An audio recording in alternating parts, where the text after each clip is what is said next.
Bonjour. Alors aujourd'hui, je voulais parler avec vous de la sexualité. J'ai été amenée à faire une sensibilisation sur la sexualité, pas qu'une, et, euh, et le retour que j'en ai. Alors bien évidemment, euh, lorsqu'on fait des sensibilisations avec des enfants, avec des adolescents, c'est relativement quelque chose de tabou et, euh, et on n'ose pas. On n'ose pas forcément poser des questions parce qu'il s'agit de l'ordre de l'intimité. Et, euh, et l'intimité est bien entendu intime. Et c'est quelque chose de précieux. On peut être timide, la peur de dire des bêtises, la peur de ne pas être à la hauteur. Donc souvent dans les accompagnements ou dans les sensibilisations, je suis amenée à leur dire qu'il n'y a pas de, il y a pas de mauvaise, il n'y a pas de bonnes questions, il n'y a pas de mauvaises et bonnes réponses. C'est que tout à chacun, nous sommes différents et nous avons une façon différente de percevoir la sexualité. Et, euh, et leur faire prendre conscience principalement que c'est un besoin physiologique, comme un besoin de manger, comme un besoin de se reposer, et qu'au-delà de ça, à partir du moment où on a dépassé ce côté physiologique, il y a ce côté aussi charnel de vouloir faire l'amour avec quelqu'un parce qu'on l'aime, parce qu'il y a quelque chose de magique qui se passe. Et, euh, et finalement, on est amené aussi à parler de la masturbation, parce que c'est quelque chose qui a été souvent exprimé de l'ordre de quelque chose qui n'était pas sain, qui n'était pas propre, c'était quelque chose de sale. Et en fait, moi, j'y vois pas du tout de quelque chose de sale, en fait, par rapport à cet acte. C'est que, en image, ça serait, eh bien, vous avez une maison et vous allez visiter la maison du voisin avant d'aller visiter votre propre maison.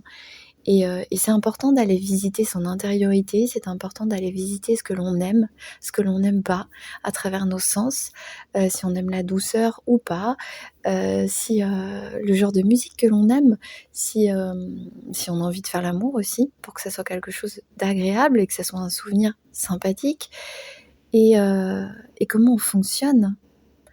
Et ne pas se retrouver dans cette position sacrificielle de vouloir faire plaisir à l'autre au détriment de sa propre expérience, au détriment de ses propres besoins et de ses propres envies, et réussir à se faire respecter. Alors ça paraît énorme, dit comme ça, on pourrait se dire mince, il y a beaucoup de choses à aller visiter avant d'aller voir ailleurs, avant d'aller finalement faire cette rencontre avec un autre pour faire l'amour et partager ce moment charnel. Eh bien oui, à mon sens, c'est quelque chose qui me paraît important. Alors ça ne veut pas dire que si vous ne l'aviez pas fait, eh bien c'était pas bien, ou voilà, il y a pas de mauvaise réponse, il n'y a pas d'acte propre, pas propre, juste, pas juste. Il ne s'agit pas de ça, c'est que, à mon sens, c'est un acte extrêmement précieux, et dans l'idéal, si ça peut être un bon souvenir, c'est mieux.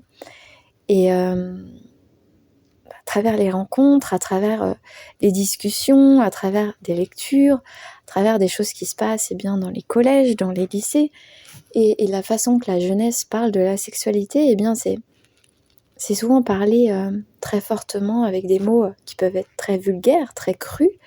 Et, euh, et moi, quand on parle sexe, bien on parle amour. Et pour certains, quand on parle sexe, on parle physiologie. Et en ça, il y a pas de jugement. Voilà. Juste penser que c'est un acte qui va rester marqué dans votre vie, à vie. Et si ça peut être quelque chose de plaisant, si ça peut être quelque chose de magique, où vous vous sentiez en sécurité, que vous sentiez confort, et même si quand on parle de confort, c'est pas ça sera toujours confortable. Non, non, ça peut être un confort parce que c'est nouveau, parce qu'on sait pas, parce qu'on cherche nos marques, parce que finalement on se découvre en même temps qu'on découvre l'autre aussi en partie, à deux. L'important c'est que vous y preniez du plaisir et que vous ne fassiez pas des choses pour faire plaisir ou pour plaire. C'est vraiment en accord, en douceur et dans le respect des deux parties. Et ça c'est extrêmement important, à mon sens. Donc s'il y avait un petit dernier message de fin, ça serait osez visiter votre corps, de vous à vous. Osez aller voir ce qui vous fait plaisir, ce que vous aimeriez, ce que vous n'aimeriez pas, ce que vous ne voulez surtout pas. Et lorsque ce jour arrive, eh bien, ne surtout pas oublier ce que vous aimez et ce que vous n'aimez pas pour faire plaisir à l'autre. C'est important. Sinon, que ça soit l'homme ou que ça soit la femme, hein, bien évidemment, eh bien, vous mettez dans une posture sacrificielle, dans une posture de soumission. Et là, c'est un jeu dangereux. Alors, c'est un jeu dangereux parce que vous donnez le pouvoir à l'autre d'assouvir ses propres désirs et de ne pas respecter les vôtres. Et à partir du moment où on ne respecte pas son plaisir, ses besoins, ses envies, eh bien ça devient nettement moins magique. Voilà. Je vous souhaite une très belle journée et puis je vous dis à plus tard.